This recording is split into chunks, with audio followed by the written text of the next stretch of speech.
আমাদের শৈলপুর ইউনিয়নের বহু বাড়িঘর পানির নিচে তলিয়ে গেছে। পানিবন্দী দশা থেকে রক্ষা করার জন্য আপ্রাণ চেষ্টা চালিয়ে যাচ্ছেন আমাদের চেয়ারম্যান মহোদয়।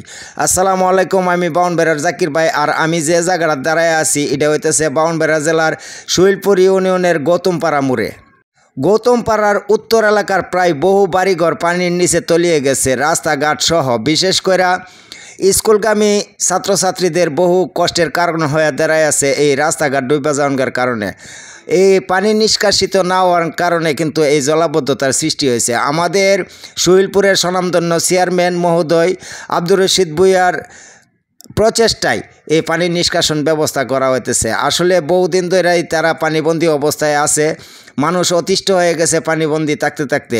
আমাদের চেয়ারম্যান মহোদয়ের উদ্যোগে সুন্দর একটি কাজ হইতেছে, ড্রেন পরিষ্কার করে দেওয়া হইতেছে। আর এই ড্রেনের উপর কিছু অবৈধ স্থাপনা ছিল, এগুলো উচ্ছেদ করে দেওয়া হয়েছে।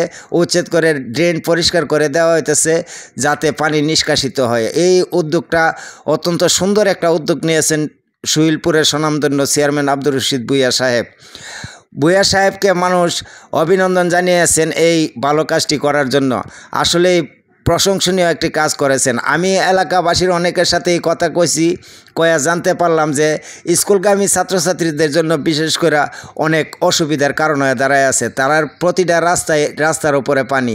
বিশেষ করে এই বর্ষাকালে যখন প্রচুর বৃষ্টিপাত হয় তখন এই জলাবদ্ধতার সৃষ্টি হয়। জলাবদ্ধতার সৃষ্টি হওয়ার মূল কারণ হইতেছে মূল যে ড্রেন আছে গৌতমপাড়া মোড়ে, এই ড্রেন বন্ধ হয়ে যাওয়ার কারণে কিন্তু এই জলাবদ্ধতার সৃষ্টি হয়েছে। এই কষ্টের কারণে মানুষ অতিষ্ঠ হয়ে গেছে গা। আজকে চেয়ারম্যান মহোদয় বিকু নিয়ে এই ড্রেন পরিষ্কারের কাজ করতেছেন, অত্যন্ত প্রশংসনীয় একটা কাজ। এই কাজটাতে সবাই সন্তুষ্ট। আমি এলাকাবাসীর অনেকের সাথেই কথা কইছি, তারা দীর্ঘদিন যাবৎ এই পানিবন্দী।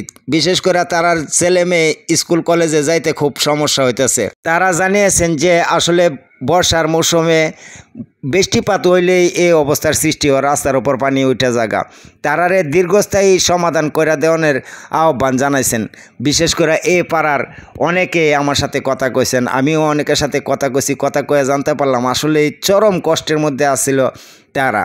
আজকে কিন্তু চেয়ারম্যান মহোদয় যে উদ্যোগটা নিছেন অত্যন্ত প্রশংসনীয় একটা উদ্যোগ। যে উদ্যোগটাতে আজকে মানুষ অত্যন্ত খুশি যে তারার পানি নিষ্কাশনের ব্যবস্থাটা কইরা দেওয়া হইতেছে। আসলেই কইরা দেওয়া উচিত। দেখেন কি অবস্থা, এটা কিন্তু রাস্তার উপর দেখেন কত পানি। রাস্তার এই পানি পায়রা মানুষ এখান থেকে ওইখানে যাইতে, কোথাও গেলে এই পানি পায়রা যাওয়ান লাগে, কিছুই করার নাই। আজকে চেয়ারম্যান মহোদয়ের প্রশংসনীয় কাজের জন্য সবাই অন্তত খুশি হয়েছেন। তারা বলেছেন যে আমাদের একটা উত্তম কাজ উনি করতেছেন, যে পানি নিষ্কাশনের ব্যবস্থা করে দিতেছেন। এর আগেও নিউজ করা হয়েছিল বিভিন্ন পত্রপত্রিকায় এবং এই টিভিতে, কিন্তু কাজ হয় নাই। আমাদের চেয়ারম্যান মহোদয় এই কাজটা করতেছেন, পানি নিষ্কাশনের ব্যবস্থা করতেছেন। কিছু দোকানপাট উচ্ছেদও করছেন। এই যে দেখেন কিছু দোকানপাট উচ্ছেদ করে এই ড্রেনটা পরিষ্কার কাজ চেয়ারম্যান সাহেব করতেছেন, অত্যন্ত প্রশংসনীয় কাজ। সবশেষে আমি বলব আমাদের স্বনামধন্য চেয়ারম্যান মহোদয় যে কাজটি করেছেন অত্যন্ত প্রশংসনীয়। আসলে খুবই ভালো কাজ করেছেন। বহু মানুষকে পানি বন্দী দশা থেকে মুক্তি করার জন্য এই উত্তম একটা কাজ উনি হাতে নিয়েছেন এবং করতেছেন। আশা করি যে পানি নিষ্কাশিত হবে। এই মূল ড্রেনটা যেটা গৌতমপাড়ার বাজারে, এই ড্রেনটাই বন্ধ ছিল। চেয়ারম্যান মহোদয়কে ধন্যবাদ।